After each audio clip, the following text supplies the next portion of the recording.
आज की वीडियो में हम लोग बात करेंगे यार सदर बाजार के बारे में। तो सदर बाजार में ऐसी कौन कौन सी चीज़ें हैं जो कि आपको as a normal person, as a starting person, यानी शुरुआत करते समय आपको नहीं पता होती हैं। बहुत लोग यार ये कमेंट करते हैं कि भाई मेरे को तो पता है, ये क्यों बता रहे हो, ये तो बेकार बात है। तो यार मैं पहले ही बता देता हूँ, जब लोग शुरुआत कर रहे होते हैं, बेसिकली हमारी वीडियोस कौन देखते हैं, मैक्सिमम टाइम वो लोग होते हैं जो शुरू करना चाहते हैं। ठीक है, जो शुरू कर चुके होते हैं वो लोग, कोई हमारी वीडियोस को देखने की ज़रूरत ही नहीं है एक्चुअली। तो इसीलिए मैं वीडियोस उनके लिए बना रहा हूँ जो कि अपना बिजनेस शुरू करना चाहते हैं, सदर से, चांदनी चौक से, या जहाँ से भी, पूरी दिल्ली से सामान लेकर के, एंड वो अपना ऑफलाइन शॉप या ऑनलाइन बिजनेस स्टोर चालू करना चाहते हैं। तो उनके लिए क्या क्या चीज़ें जो कि उन्हें पता होनी चाहिए और नहीं पता होती हैं, तो वो चीज़ों के बारे में आज हम लोग सदर बाजार के बारे में स्पेसिफिकली डिस्कस करेंगे। तो यार वीडियो लास्ट तक जरूर देखना। नमस्कार दोस्तों, मेरा नाम है शुभम भार्गव। चलिए जल्दी से वीडियो को शुरू करते हैं। तो सबसे पहला पॉइंट तो यार यही है कि जब आप सदर बाजार को बेसिकली किस लिए जाना जाता है, ये इसलिए जाना जाता है कॉस्मेटिक्स और ज्वेलरीज के लिए। लेकिन सदर बाजार चौक से जब आप घुसते हो तो सारी दुकानें जो शुरुआत में आती हैं, जो नीचे दुकानदार बैठे रहते हैं, रिटेलर्स, वो सब जो नॉर्मल रिटेल कस्टमर्स को देखने के लिए, उनको छोड़ करके तो नॉर्मल जो दुकानें शुरू होती हैं वो कॉस्मेटिक्स और ज्वेलरीज की ही है। मैक्सिमम ईयरिंग्स की हैं, हैंड बैंगल्स की हैं यानी कि, और साथ में मैक्सिमम कॉस्मेटिक्स की हैं। ठीक है, तो ये सदर बाजार का बेसिक मार्केट है। लेकिन मैं आपको बता दूं कि यार सदर बाजार में और भी चीज़ें मिलती हैं, वो भी होलसेल में ही मिलती हैं। जैसे कि मान के चलिए कि जूते होलसेल में मिलते हैं, मेंस का लेदर वॉलेट हो गया या अपना बेल्ट हो गई, वो आपको मिलती है। आप दिवाली के समय जाओगे तो भी आपको लाइटें मिलेंगी, वहाँ पे सजाने वाली मालाएं, मूर्तियाँ भगवान जी की, वो सब मिलते हैं आपको। रक्षाबंधन में आप जाओगे तो राखियाँ मिल जाएंगी। होली के समय जाओगे आप तो बैलून्स या पिचकारियाँ, ये सारी सीजन्स मैंने देखे हुए हैं अपने सामने। आपको एक ही दुकान ये सारे सीजन्स के समय अलग अलग सामान बेच रहे होते हैं। ठीक है, लेकिन रहता डीलिंग उनका होलसेल में ही है। तो अगर आप चाहें तो यार सदर से ये सारे बिजनेसेस भी ऑप्शन ट्राई कर सकते हैं। इट्स नॉट ओनली अबाउट यार कि खाली आपको कॉस्मेटिक्स या ज्वेलरीज में ही आपको डील करना है, ऐसा कोई ज़रूरी बात नहीं है। सेकेंड पॉइंट जो मैं यार बोलना चाहूँगा वो ये है कि प्लीज़ आप पहले मार्केट समझिए। आप जिस भी प्रोडक्ट में डीलिंग करना चाह रहे हो, आपको उसके क्वालिटी का, प्रोडक्ट का पूरा सेंस होना चाहिए, पूरी नॉलेज होनी चाहिए। ऐसे ही बिना देखे या ये समझे हुए कि यार ये प्रोडक्ट बहुत अच्छा चल रहा है तो मैं अभी कूद पड़ता हूँ, मैं भी ले आता हूँ, ऐसे काम नहीं चलेगा बिजनेस में। आपको ये समझना पड़ेगा कि कौन उस सामान में कितनी कैटेगरीज, क्या क्या प्राइसेस में क्या क्या क्वालिटी आती है, और आपके शहर में अगर आप ऑनलाइन बेचना चाह रहे हो तो क्या रेंजेस में बिक रहा है। ऑनलाइन का भी अलग फंडा होता है। ऑनलाइन में भी इट्स नॉट दैट सिंपल जितना आपको दिखता है कि यार ये 50 रुपये का प्रोडक्ट है, 300 में बिक रहा है, वो 250 रुपये का मार्जिन बंदा कमा रहा है। नहीं, 50 रुपये के सामान को उसके पास लाने में 80-90 रुपये पहुंचते हैं, प्लस कस्टमर तक पहुंचाने में उसको 150 रुपये लगते हैं, उसमें पैकेजिंग और फलाना ढिमाका चीज़ें करते करते में भी 200 रुपये लगते हैं। अल्टीमेटली बंदा क्या कर रहा है, उसमें 100 रुपये प्रॉफिट कमा रहा है। आपको लगता है भाई 250 रुपये कमा रहा है, बहुत अच्छी चीज़ है। ऐसा नहीं होता है। तो आपको ये समझना पड़ेगा कि क्या प्रोडक्ट में, कौन सी क्वालिटी में कैसा रेंज आता है। जब तक आप प्रोडक्ट का नॉलेज नहीं रखोगे तब तक आप वहाँ पे कुछ नहीं समझ पाओगे। बंदा आपको कुछ भी बोल देगा, आप कुछ भी खरीद करके ले आओगे। ठीक है, तो ये आपको सेंस पूरा होना चाहिए कि कौन सा प्रोडक्ट किस रेंज, प्राइस रेंज में आपको क्या प्राइस का मिलता है। आप उस हिसाब से जा करके, आपको जब कोई बंदा दिखाएगा कि सर देखो ईयरिंग्स आपको ये ऑक्सीडाइज है, ये रोज गोल्ड में ऐसे पेटल्स में है, ये ऐसे है, ये सस्ती है, ये महंगी, तो आपको समझ में आएगा कि हाँ भाई इसका क्या ओरिजिनली क्या दाम है, क्या बिकती हैं ऐसी क्वालिटीज़ की ईयरिंग्स। यही आप चीज़ जाओगे कॉस्मेटिक्स में, आता आपको पता रहेगा कि यार ये तो बहुत लोकल से भी गिरी हुई है, इसको तो कोई लेगा ही नहीं, तो उसका भी क्या प्राइस रेंज में, या आपके आसपास में जो बिकती है उसका क्या क्वालिटी है, ब्रांडेड का क्या रेट में, आपको क्या प्रॉफिट मार्जिन है ब्रांडेड कॉस्मेटिक्स का। ठीक है, यही आप जाएंगे अगर जूतों में, तो जूतों में क्या 100 रुपये की चीज़ 300 में जो बिकती है, वो क्या क्वालिटी, क्या डिफरेंस है। तो वो सारी चीज़ें आपको जाननी पड़ेंगी पहले।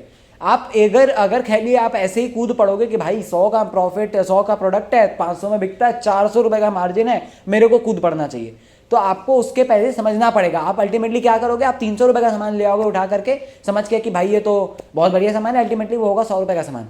ठीक है, तो आपको प्रोडक्ट का नॉलेज होना पड़ेगा। एंड अल्टीमेटली जब आप ठगाओगे अपने से, आपको लगेगा बंदे ने आपको, सिंपल है, आपको ठग लिया है, लेकिन अल्टीमेटली पॉइंट इज कि आप ही को नहीं पता है कि उस प्रोडक्ट का क्या दाम है।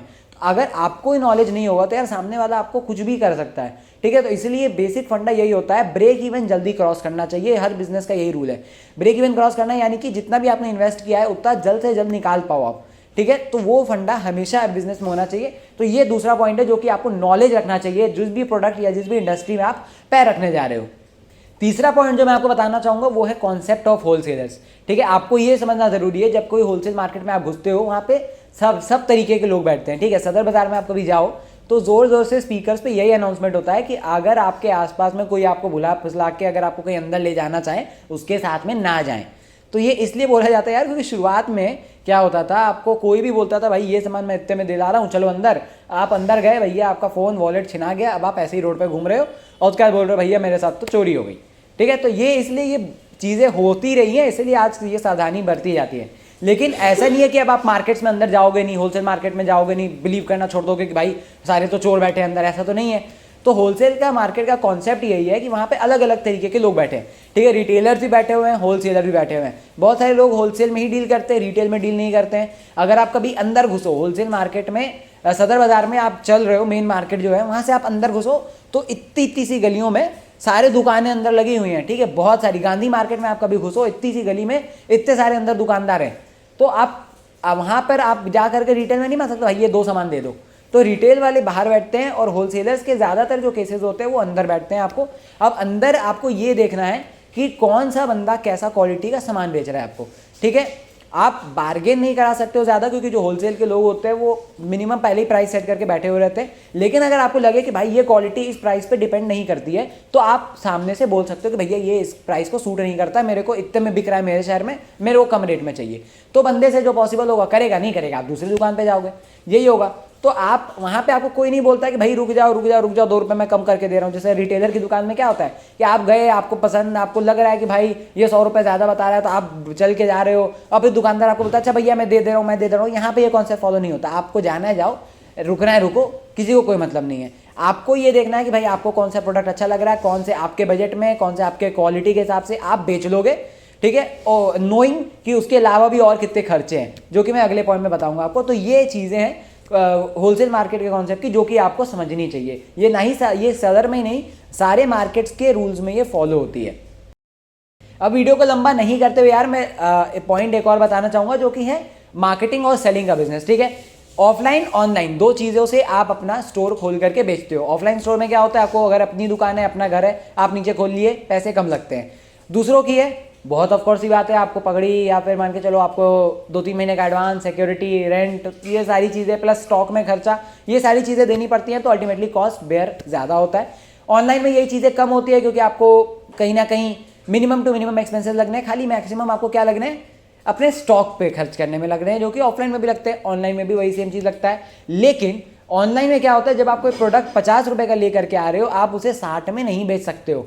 ऑनलाइन में बहुत सारे कॉस्ट इन्वॉल्व होते हैं। आपको भले ही आसान दिखता होगा कि भाई ये बंदा 50 का 300 में बेच रहा है, 250 रुपये मार्जिन कमा रहा है। असल में बात ये नहीं है।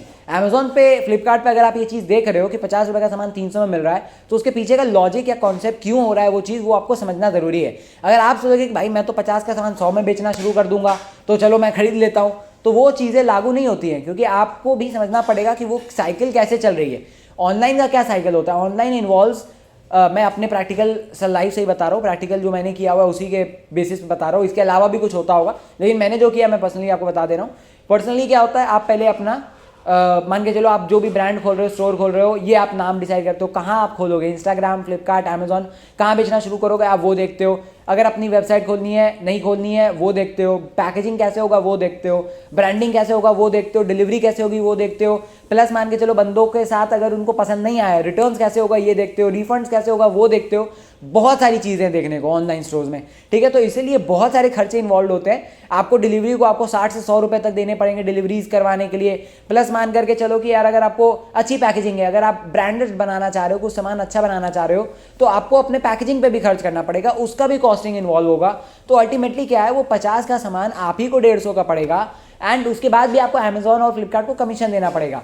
तो अल्टीमेटली क्या होगा यार, 50-60 रुपये तो बंदा कमाएगा नहीं प्रॉफिट में।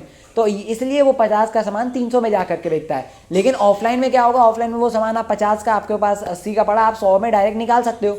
ठीक है, ये चीज़ डायरेक्टली पॉसिबल है ऑफलाइन स्टोर में, लेकिन ऑनलाइन में कहीं ना कहीं ये पॉसिबल नहीं होता है। ठीक है, तो ऑनलाइन और ऑफलाइन बेसिस अलग है। आपको बहुत क्लियर करना पड़ेगा अपना कॉन्सेप्ट बिजनेस शुरू करने से पहले। ठीक है, बहुत सारे प्रोसेस लेयर्स होते हैं समझने को। तो अगर आपको कोई दिक्कत हो, कष्ट हो, आप नीचे कमेंट करके मुझे बता सकते हो। अगर मेरे को लगा वो एक सेपरेट टॉपिक है, मैं उसके ऊपर वीडियो बना दूंगा। और एल्स आप मुझे पर्सनली इंस्टाग्राम, लिंक्डइन कहीं भी आकर के मैसेज कर सकते हो। मैं पूरी कोशिश करूंगा आपकी मदद करने की। ठीक है, यही थे यार कुछ सदर बाजार के टिप्स जो कि आपको मानने चाहिए, जो कि आपको देखने चाहिए। और साथ में कुछ ये जो मैंने आपको बताया ऑफलाइन ऑनलाइन का मार्केटिंग या फिर बिजनेस रनिंग टिप, ठीक है। अगर आपको कुछ और चाहिए, कुछ नया चाहिए, तो आप नीचे कमेंट करके ऑफकोर्स बता सकते हो। और कोई दिक्कत हो तो आप कमेंट करके बताओ यार, ऑफकोर्स मैं बनाऊंगा उसके ऊपर वीडियोस। मिलते हैं तब तक के लिए और कोई ऐसी इंटरेस्टिंग सी वीडियो में। तब तक के लिए bye bye, take care and जय हिंद, वंदे मातरम।